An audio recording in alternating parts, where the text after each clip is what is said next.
पत्नी ने न जाने क्या किया था कि पति ने उसे एक के बाद एक कई थप्पड़ जड़ दिए। हमेशा हर सिचुएशन को शांति से हैंडल करने वाली पत्नी भी इस बार इतनी अशांत हो उठी कि उसने अपनी चप्पल ही निकाल कर पति की ओर दे फेंकी। चप्पल पति के बालों को छूते हुए निकल गई। ये किस्सा यहीं पर खत्म हो सकता था, मगर पति ने इसे अपनी मर्दानगी का विषय बना लिया और बात बद से बदतर होती चली गई। रिश्तेदारों ने भी आग में घी का काम किया। किसी ने कहा जो औरत अपने पति को चप्पल से मार सकती है वो ना ही तो वफादार हो सकती है और ना ही पतिव्रता। ऐसी औरत परिवार ही नहीं पूरे समाज पर कलंक की तरह है। बीवी के पक्ष वाले कहा पीछे रहने वाले थे। किसी ने कहा 21वीं सदी में भी जो स्त्री के साथ मारपीट करते हैं उन्हें तो जेल भेज देना चाहिए। तो कोई कहता जरूर उसको कोई और पसंद आ गई होगी इसलिए अब पत्नी से मारपीट करने लगा है। बात कोर्ट तक पहुंच गई। दोनों पक्षों ने एक दूसरे के खिलाफ केस फाइल कर दिया। पति ने चरित्रहीन होने का तो पत्नी ने दहेज और शारीरिक उत्पीड़न का आरोप लगाया। 2 वर्षों से अधिक समय के लिए केस चला था।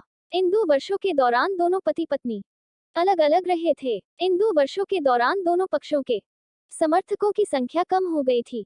पहले जहां दोनों पक्षों में समर्थकों का समूह होता था अब गिने चुने लोग रह गए थे। पति और पत्नी दोनों की आर्थिक स्थिति भी इस समय के दौरान नीचे गिर चुकी थी।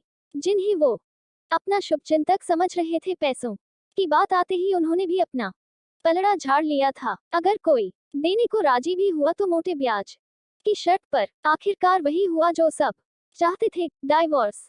हर कोई खुश था, दोनों पक्षों के रिश्तेदार, उनके माता पिता और दोनों के वकील। लेकिन 5 साल की सुखद शादी और एक सुंदर बेटी होने के बाद मिले इस डाइवोर्स से पत्नी मूक थी और पति शांत। शायद ये एक इत्तेफाक ही था कि इस खुशी को मनाने के लिए दोनों पक्ष के लोग एक ही चाय की टपरी पर बैठे आमने सामने। इत्तेफाक इसलिए क्योंकि ज्यादातर लोग जो एक दूसरे के विरोध पक्ष को सपोर्ट कर रहे थे वे एक दूसरे को अच्छे से जानते भी नहीं थे। पति पत्नी भी इन सभी से दूर एक दूसरे के सामने मेज पर बैठे। पत्नी ने पति से कहा, अब तो खुश होगे ना, तुम्हारे मन की जो हुई है मुबारक हो, तुम भी तो आज जीत गई हो। मुझसे तलाक तो तुम्हें भी मिल गया है। Congratulations to you too. पति ने कहा, तलाक को तुम जीत का प्रतीक समझते हो? पत्नी ने पूछा।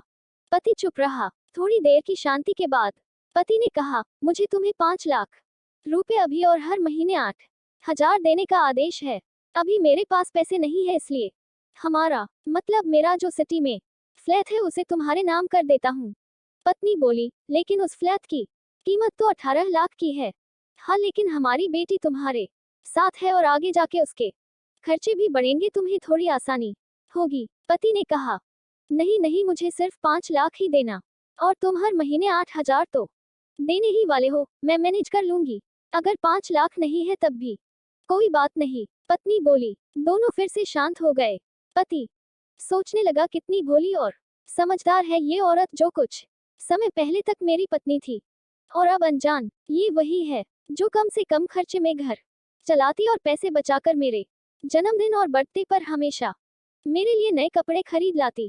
कभी बीमार भी हो जाती तो पैसे बचाने के लिए मुझे मालूम न होने देती और घरेलू नुस्खों से अपना इलाज कर लेती। मगर घर में कोई और बीमार होता तो तुरंत डॉक्टर के पास लेकर जाती। मेरी ही मति मारी गई थी। मैं ही अपनी झूठी मर्दानगी के चक्कर में इतनी बड़ी गलती कर बैठा। पत्नी के दिमाग में भी उथल पुथल चल रही थी। अभी भी वैसा का वैसा ही है, पहले भी खुद से ज्यादा हमारे बारे में सोचता था और अब भी वही कर रहा है।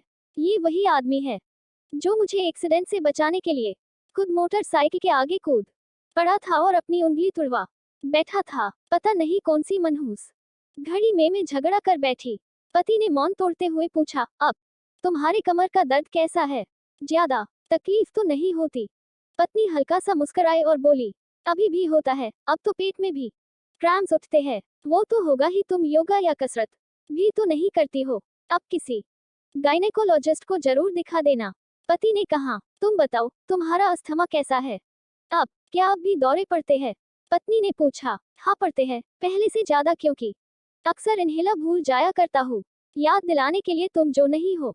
अब पति बोला। पत्नी के आंखों में आंसू आ गए। वो बोली, तुम्हें मेरे चरित्र पर सवाल नहीं उठाने चाहिए थे, तो ये परिस्थिति आती ही नहीं। हाँ मैं जानता हूँ, तुम बहुत अच्छी हो। मुझसे गलती हो गई, बहुत बड़ी गलती। मैं लोगों के बहकावे में आ गया था। पति बोला, तुमने भी तो मुझ पर दहेज का इल्जाम लगाया था। वो बोला, गलत था और इस बात का मुझे भी पछतावा हुआ। पत्नी ने कहा। पति कुछ कहना चाह रहा था लेकिन हिचकिचा रहा था। पत्नी ने पूछा, कुछ कहना चाहते हो? वो बोला, क्या सब पहले जैसा नहीं हो सकता? क्या मतलब? पत्नी बोली, मतलब कि हम फिर से पहले की तरह पति पत्नी बनकर, सच्चे दोस्त बनकर नहीं रह सकते। पति बोला, पर ये डाइवोर्स के पेपर पेपर दिखाते हुए पत्नी ने कहा, फाड़ देते हैं। पति ने अपने पास रखे डाइवोर्स के पेपर फाड़ते हुए कहा। पत्नी ने भी अपने पास रखे पेपर फाड़ दिए। सभी हैरान थे, वकील, रिश्तेदार और माँ बाप। पति पत्नी दोनों एक दूसरे के हाथ में हाथ पकड़े अपने घर की तरफ चले गए। दोस्तों, ये कहानी उन हर पति पत्नी के लिए बड़ी सीख है जो छोटी छोटी बातों पर लड़ते हैं और इन झगड़ों को बड़ा बना के अलग होने का डिसीजन लेते हैं। प्यार और झगड़ा तो एक सिक्के के दो पहलुओं की तरह है, दोनों को स्वीकार करना होगा, तभी ये पवित्र रिश्ता उसकी मंजिल तक पहुंच पाएगा।